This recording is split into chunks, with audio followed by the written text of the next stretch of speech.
quando você vê hoje o que os bilionários internacionais estão colocando os filhos para estudar, tem matérias sobre isso. Eles estão botando os filhos para estudarem agricultura, Nossa. vai ser fundamental, inteligência artificial, obviamente, e filosofia. Por quê? Por que filosofia? Porque a filosofia, pensando na ética, é o último bastião de defesa contra uma tomada de poder das máquinas. Então, o que acontece? Enquanto no Ocidente você tem um debate filosófico profundo sobre os problemas éticos da inteligência artificial, ou os perigos da inteligência artificial, na China você não tem muito isso, né?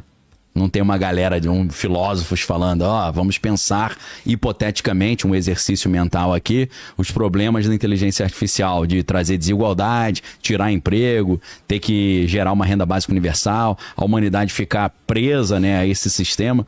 Lá não tem isso. Então, quando você falou que os Estados Unidos estão investindo a inteligência artificial na defesa porque a China já está fazendo, não apenas a China está fazendo, mas a China não tem os mesmos obstáculos e as mesmas regulamentações que existem no Ocidente. O Trump veio para mudar isso.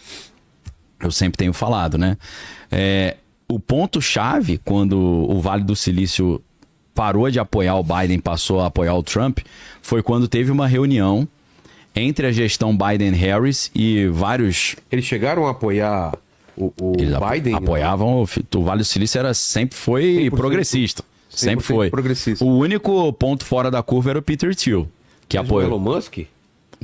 O Elon Musk sempre foi democrata. É? E o próprio Trump era democrata. O Trump muda recentemente, porque a galera não conhece muito a história do Trump.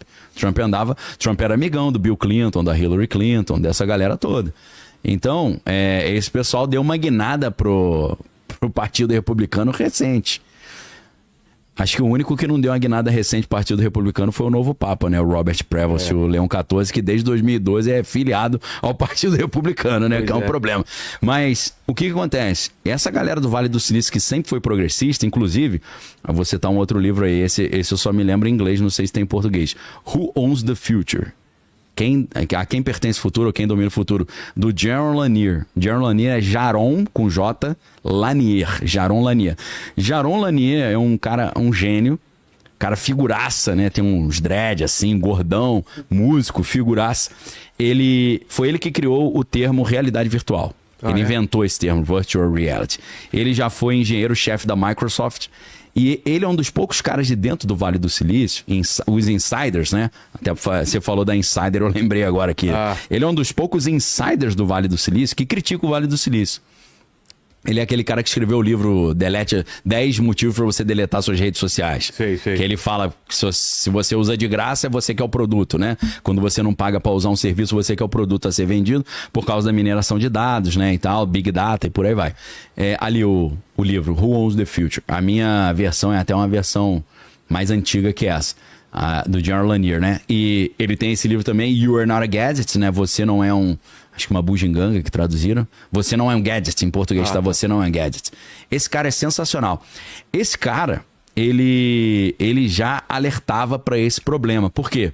No livro Who Owns the Future, eu acho que no livro Who Owns the Future, ele diz que a ideologia dos caras do Vale do Silício não é só um progressismo. Ele chamava de um maoísmo digital. De Mao Tse Tung. Então, por quê? Porque estava mais na linha de Mao Tse Tung do que na linha de Marx, por exemplo. Sei. Porque eles queriam um coletivismo total. E lembrando que a Revolução Chinesa, ao contrário tanto a Revolução Chinesa quanto a Revolução Russa, ao contrário do que Marx pensava, que ele achava que o comunismo era uma evolução natural do socialismo, então foi por isso que ele decidiu fazer a primeira Internacional Socialista na Inglaterra, porque a Inglaterra era o capitalismo mais avançado da época, né? Não deu certo porque o pessoal dos trade unions lá, dos sindicatos não gostaram muito da ideia, eles eram mais anarquistas e tal, mas a revolução... Tanto a Revolução Russa quanto a Revolução Chinesa tiveram uma origem mais no campo do que na cidade, né? Então, ele interpreta a filosofia do Vale do Silício como essa galera que gosta muito de tecnologia, mas tem um conceito que tudo tem que ser de graça. Entendeu? Por isso que a gente, em tese, não paga o WhatsApp, Instagram, né? O YouTube, Facebook, aí você acessa de graça. Por quê? Eles montaram um jeito de rentabilizar, mesmo sendo de graça. Segundo John Lanier, né? Segundo a Whitney Webb, né? Whitney Webb escreveu 2 livros que... Esse eu vou exagerar. Cara, quem não leu esses livros não sabe o que está acontecendo no mundo, principalmente com relação a Trump e Epstein, que é um assunto também quente hoje em dia. Os 2 livros são... É o mesmo título, só que é volume 1 e volume 2. One Nation Under Blackmail. Uma nação debaixo de chantagem. One Nation Under Blackmail. Tem o volume 1, tem o volume 2. Esses 2 livros, fora o trabalho da Whitney Webb no seu portal... Qual que é a ideia dela? A ideia dela é o seguinte... Ao contrário dessa ideia de que o Vale do Silício tem uma filosofia maoísta digital do John Lanier e eles acham que tudo tem que ser de graça, porque eles têm vergonha de cobrar, porque eles têm uma visão marxista ou maoísta. Para a Whitney Webb já é o contrário. Whitney Webb tem um artigo chamado The Military Origins of Facebook, as origens militares do Facebook. O que ela defende nesse artigo? Aí não está no livro One Nation Under Blackmail, está no portal dela. Ali o livro, esse é o volume 1. Ali você tem o Roy Cohn, aquele cara do meio ali, é Roy Cohn, que era o cara... Um parceiro do Elon Musk, não é? Na verdade, ele é o mentor do né? Trump. Do Trump, que aparece lá no documentário. No filme, no documentário. E tem um documentário só sobre ele, só sobre o Roy Cohn. Ele. Que era o cara... o cara esse maluco, um demônio, total. Né? Não, e esse cara, por exemplo, tinha uma boate famosa lá em Nova York, acho que é Estúdio 51, e esse cara era advogado do pessoal da boate. O que acontecia? A galera poderosa ia pra boate, e aí pegava geral, usava produtos ilícitos e tal, e ele filmava as paradas tudo e chantageava os caras. E ele é o mentor... Ele cresceu assim. Cresceu assim. Ele montava dossiês contra os caras e chantageava os caras. Esse cara é o mentor do Trump. E aí você vê que o método do Roy Cohn é praticamente o mesmo método do Epstein, que era levar os caras poderosos pra ilha, filmar as paradas e chantagear depois. Apesar de que tem muito mais coisa por trás disso. Mas a tese de Whitney Webb não é que o Vale do Silício é maoísta e quis fazer tudo de graça e inventou uma maneira de ganhar dinheiro vendendo os dados das pessoas, né? Fazendo mineração de dados. A ideia da Whitney Webb não é essa. A ideia da Whitney Webb é que as redes sociais surgem no pós-11 de setembro já com o objetivo de espionar todo mundo, com a justificativa de procurar terrorista. Por quê? Quando teve o 11 de setembro, o governo americano criou não só o ato patriótico, né, que é uma nova legislação que transforma os Estados Unidos num que eu vou chamar aqui educadamente de uma pós-democracia, porque o conceito, se você pensa nos Estados Unidos, né, o que você pensa na democracia americana? É ampla defesa, contraditório, devido processo legal, juiz natural, promotor natural. Com o ato patriótico você não tem mais isso. Se o cara é suspeito de terrorismo, ele não tem direito à ampla defesa, contraditório. Você pula toda essa parte. Você pula tudo e joga o cara lá em Guantánamo ou então em Abu Ghraib. E o cara tá 20 anos preso, não sabe nem por quê. Então, segundo Whitney Webb, o 11 de setembro foi usado como uma desculpa para atropelar a democracia americana, tornar os Estados Unidos uma espécie de tirania e, pior do que isso, montar um sistema de monitoramento total, atropelando a privacidade e as liberdades individuais.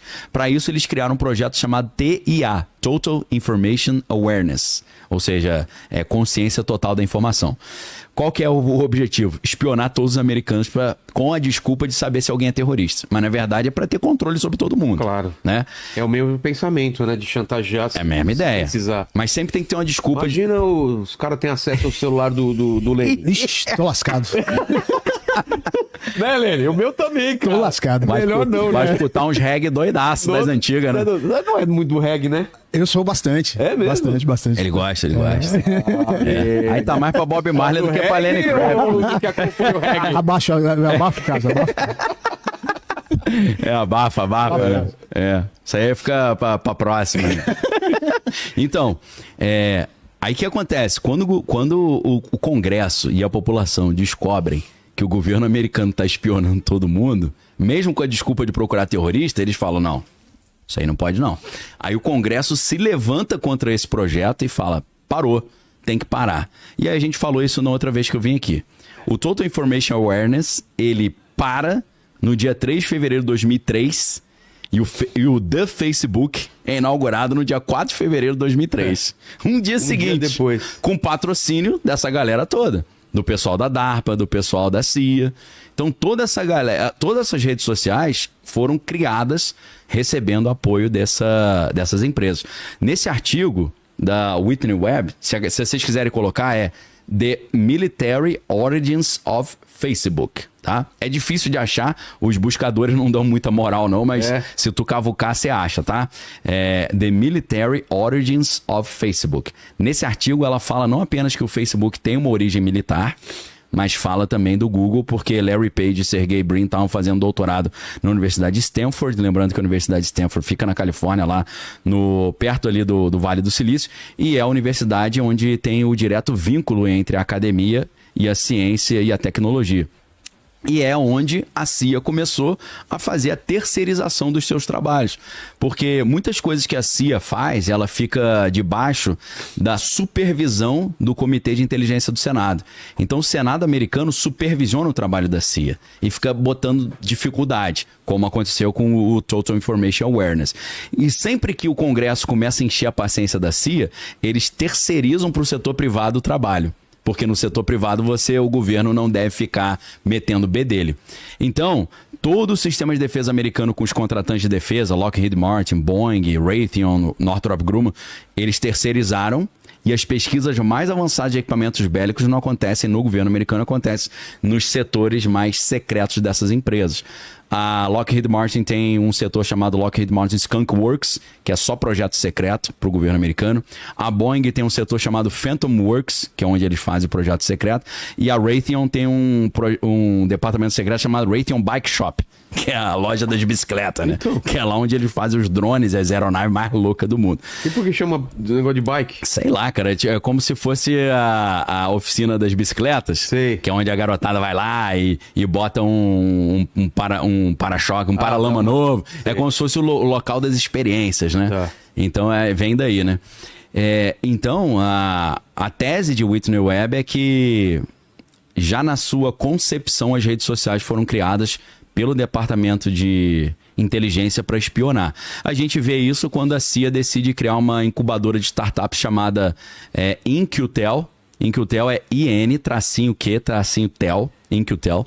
E essa startup que investiu em várias dessas empresas aí que a gente conhece hoje, que estão ganhando contratos bilionários do governo Trump, como é a Palantir Technologies.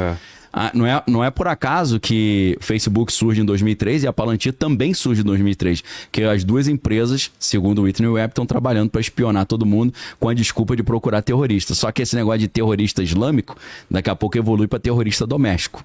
Aí você pergunta, terrorista doméstico é quem? É o Ted Kaczynski, é o Unabomber, o cara que botou bomba? Não, é o cara que falou que é católico. Porque o FBI estava perseguindo católicos tradicionalistas, falando que eles eram terroristas domésticos. Falando que eles tinham visões retrógradas, visões antidemocráticas. Que doideira. Então esse que é o problema, né? Porque aquela ideia que pau que bate em Chico também bate em Francisco. Você fica rindo do teu adversário, se ferrou, foi lá pra Abu Ghraib, daqui a pouco o cara cisma contigo e como é que fica? Vai chegar em você. É complicado. Então, infelizmente, o que parece que a gente está vendo ser criado nos Estados Unidos, e obviamente isso vai ser espalhado para o mundo, é essa ideia desse tecnato. É chegar para a população e falar, cala a boca burra, a gente vai escolher o líder agora, você é ignorante, você não sabe de nada. A ideia é essa. Aí, esse projeto, como eu falei no início, ele tem uma propaganda progressista e uma propaganda pro conservador. Eles vendem o mesmo projeto para os dois caras e os dois compram achando que um é contra o outro. Mas, na verdade, é a mesma coisa com rótulo diferente.